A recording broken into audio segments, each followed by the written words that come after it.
So hello दोस्तों, स्वागत करता हूं आपका एक और इस नई वीडियो में। तो आज मैं आपको इस वीडियो में सॉल्यूशन बताने वाला हूं जो आपको एरर आ रहा है, pip is not recognized as an internal और एक्सटर्नल कमांड। तो मैं एक एक चीज़ आपको बताऊंगा और ये एरर मैं आपको सॉल्व करके दिखाऊंगा विद प्रैक्टिकल प्रूफ। तो ये वीडियो देखने के बाद आपको कोई और वीडियो देखने की ज़रूरत ही नहीं पड़ेगी।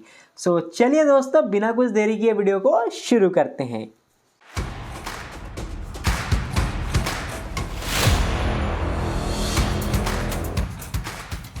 सो चलिए, तो सबसे पहले देखो कि ये पिप है क्या।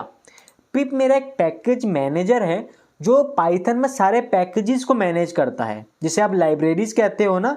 आप क्या कर रहे हो, आप एक लाइब्रेरी को इंस्टॉल करना चाह रहे हो, जैसे कि पिप इंस्टॉल नमपाई। मैं एक नमपाई की लाइब्रेरी को इंस्टॉल करना चाह रहा हूँ, लेकिन ये एग्जीक्यूट नहीं हो रहा। नमपाई की स्पेलिंग गलत होगी, तो ये मेरा नमपाई मेरा एग्जीक्यूट ही नहीं हो रहा। ठीक है, तो अब इसका सॉल्यूशन क्या है। इसका सॉल्यूशन है कि मुझे पिप का पाथ सेट करना है अपने सिस्टम में। ठीक है, अगर आपको ये देखने को मिल रहा है तो इसका मतलब है कि आपके पिप का पाथ सेट नहीं है। पाइथन इंस्टॉल होगा, ये मैं इमेजिन करके चल रहा हूँ। पाइथन तो इंस्टॉल होगा ही होगा, पाइथन के साथ में ही पिप आता है। लेकिन आपको उसको अपने सिस्टम में एक्सेस करने के लिए आपको उसका पाथ सेट करना पड़ेगा। ठीक है, ये है आपकी प्रॉब्लम। अब इसका सॉल्यूशन क्या है, आ जाओ आगे। देखो, पाथ सेट तो करना है, लेकिन कौन सी लोकेशन का पाथ सेट करना है उसके लिए आप आओ आईडीएलई पे, जो Python by default IDLE provide करता है। ठीक है, सिंपल आप स्टार्ट पे आना, आईडीएलई लिखना, एक आपकी ऐसी विंडो खुलेगी, शेल खुलेगा। आप सिंपली फाइल पे जाना, सेव एज पे जाना। उसके बाद आपको ये जो लोकेशन मिल रही है ना ऊपर, इसको सिंपली कॉपी कर लेना बस। ठीक है, आपने सिंपली इसको कॉपी किया, अब सब कुछ नीचे कर दो। अब आ जाओ माई कंप्यूटर पे। माई कंप्यूटर पे ऊपर जो आपको यूआरएल दिखता है ना, वहाँ पे आप ये पेस्ट मार दो। पेस्ट मारा, एंटर किया, ये आपको मिल गया पाइथन का पाथ। ठीक है, ये पाइथन का पाथ हमें सेट करना होता है। ये तो था पाइथन का पाथ, लेकिन पिप का पाथ भी हमें सेट करना है। हमें दो पाथ सेट करने होते हैं, एक तो पाइथन का पाथ सेट करना होता है और पिप का पाथ सेट करना होता है हमें। ठीक है, तो पिप का है स्क्रिप्ट्स वाले फोल्डर में, ये देख रहे हो, pip.exe, pip3.10, pip3.exe। ठीक है, तो अब क्या है, अब पिप को ना मैं सिर्फ और सिर्फ इसी फोल्डर में एक्सेस कर सकता हूँ, स्क्रिप्ट्स वाले फोल्डर में ही एक्सेस कर सकता हूँ। इसका प्रूफ दिखाऊं तो जैसे कि अगर मैं स्क्रिप्ट्स वाले फोल्डर का सीएमडी खोलूं, स्क्रिप्ट्स वाले फोल्डर का सीएमडी खोलने के लिए आपको कुछ भी नहीं करना, आपको सिंपली ऊपर जाकर सीएमडी टाइप कर देना है। जैसे ही मैं एंटर मारूंगा, मेरे स्क्रिप्ट्स वाले फोल्डर में सीएमडी खुल जाएगा। ठीक है, कमांड प्रॉम्प्ट। उसके बाद अब यहाँ पे देखो, मैं कुछ करूँगा, पिप इंस्टॉल नमपाई। जैसे ही मैंने नमपाई किया, अब देखो, ठीक है, तो अब वो एरर मेरे को क्यों नहीं आया, pip is not recognize as an internal and external command. अब वो क्यों नहीं आया, क्यों, क्योंकि मैं इस समय स्क्रिप्ट्स वाले फोल्डर में हूँ।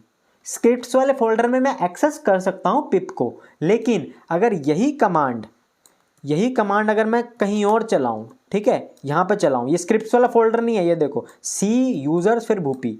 ठीक है, अब मैं यहाँ पे ये वाली कमांड चलाऊँ, ठीक है, जैसे कि पिप इंस्टॉल नमपाई, तो ये वाली कमांड अब मैं चलाऊंगा, तो अभी मेरे को बोला भाई इसको रिकॉग्नाइज ही नहीं हो रहा, मिल ही नहीं रहा पिप। तो अब मुझे क्या करना पड़ेगा, अब मुझे ये स्क्रिप्ट्स वाला फोल्डर को कॉपी करना है। ठीक है, स्क्रिप्ट्स वाला जो फोल्डर है, ठीक है, इसको ऊपर जाना, कॉपी कर लेना, क्लोज करना, माई कंप्यूटर, ठीक है, दिस पीसी की प्रॉपर्टीज़ में आना। ठीक है, दिस पीसी की प्रॉपर्टीज़ में आना, और यहाँ पे आपको एक एडवांस सिस्टम सेटिंग मिलेगा ऊपर, एडवांस सिस्टम सेटिंग में आना। ठीक है, तो अब आपको सिंपली एनवायरनमेंट वेरिएबल्स पे जाना है। अब आपको देखो, आपको दो मिल रहे हैं, एक तो है भूपी जो मेरा यूज़र का नाम होगा मेरे सिस्टम का, एक होगा सिस्टम वेरिएबल्स। तो आपको सिंपली दोनों में सेट कर देना। पाथ दिख रहा है आपको, ये वाला पाथ पे डबल क्लिक करना, न्यू करना, जो पाथ आपने कॉपी किया है उसको यहाँ पे पेस्ट कर देना। ठीक है, और कुछ नहीं करना। देखो, पाइथन का मैंने ऑलरेडी सेट कर रखा है यहाँ पे। ठीक है, लेकिन पाइथन 310 के बाद एक स्क्रिप्ट्स का फोल्डर भी है, उसको भी मेरे को पाथ सेट करना है। तो अब सिंपली मैंने यहाँ पे कर दिया और ओके कर दूंगा, और वैसे ही मैं सिस्टम वेरिएबल में भी कर देता हूँ। ठीक है, पाथ ढूंढो, कहाँ ये रहा पाथ। ठीक है, सिंपली न्यू करो, फिर से पेस्ट मार दो, ओके कर दो, बस काम खत्म। आपका पाथ सेट हो गया है पिप का। दोबारा बता देता हूँ, दिस पीसी पे जाना है, प्रॉपर्टीज़ पे जाना है, उसके बाद आपने जाना है एडवांस सिस्टम सेटिंग्स में, उसके बाद आपको यहाँ पे नीचे देखने को मिलेगा एनवायरनमेंट वेरिएबल्स। आपको अब क्या करना है, पाथ जो आपका वेरिएबल है उसमें डबल क्लिक करके न्यू करके पेस्ट कर देना है, ओके करके बाहर आ जाओ। सिंपल सिस्टम वेरिएबल में भी आपको यही करना है, पाथ पे डबल क्लिक करना है, न्यू पे जाना है, वो वाला पाथ आपको कॉपी करना है, ओके करके बाहर आ जाओ, बस और कुछ नहीं करना। अब आप देखोगे तो अब मैं यहाँ पे अपने सिस्टम में किसी भी लोकेशन से किसी भी फोल्डर से मैं पिप को एक्सेस कर सकता हूँ। तो अगर मैं यहाँ पे पिप इंस्टॉल करूँगा numpy, तो numpy मेरा ऑलरेडी इंस्टॉल्ड है लेकिन ये फिर भी मेरा वर्क करेगा। देखो आ गया रिक्वायरमेंट ऑलरेडी सेटिस्फाइड। अब ये वो नहीं आया कि pip is not recognize as an internal और एक्सटर्नल कमांड, अब वो नहीं आया। अब मेरा ये जो कमांड है ये मेरी एग्जीक्यूट हो चुकी है। सपोज मैं पांडास को इंस्टॉल करता हूँ, ठीक है, पांडास भी मेरी एक लाइब्रेरी होती है, पिप इंस्टॉल पांडास, तो अब ये मेरा पांडास को भी इंस्टॉल कर देगा। देख रहे हो, कलेक्टिंग पांडास, ये सारी मेरी जो लाइब्रेरीज हैं उसको डाउनलोड कर रहा है और फिर इंस्टॉल कर देगा। ठीक है, हो गया सॉल्व आपका, अब तो कोई दिक्कत नहीं आ रही। अब आप दुनिया भर की जितनी मर्जी लाइब्रेरीज इंस्टॉल करो, पिप की हेल्प से कोई दिक्कत नहीं आने वाली है।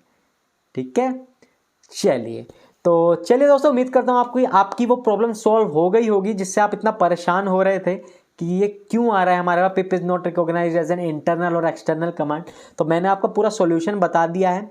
ठीक है, बाकी अगर आप देखना चाहो तो सेटिंग पाथ मैंने एक बार वहाँ पे इन डिटेल भी एक्सप्लेन किया हुआ है, वो भी देख सकते हो अगर आपको अभी भी नहीं समझ में आया तो। पाइथन पोस्टमार्टम सीरीज़ की वीडियो नंबर 15। और अगर आप पाइथन भी सीखना चाहते हो तो मैं डिस्क्रिप्शन बॉक्स में लिंक दे दूंगा, मेरी पाइथन की सीरीज़ चल रही है, तो वहाँ से आप बेसिक टू एडवांस सब कुछ सीख सकते हो। एक एक चीज़ मैंने वहाँ पर एक्सप्लेन की हुई है।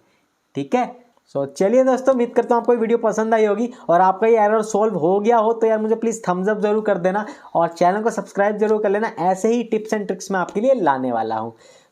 चलिए दोस्तों, मिलते हैं फिर अगली वीडियो में, तब तक के लिए अपना ध्यान रखें, जानवरों से प्यार करें। जय हिंद।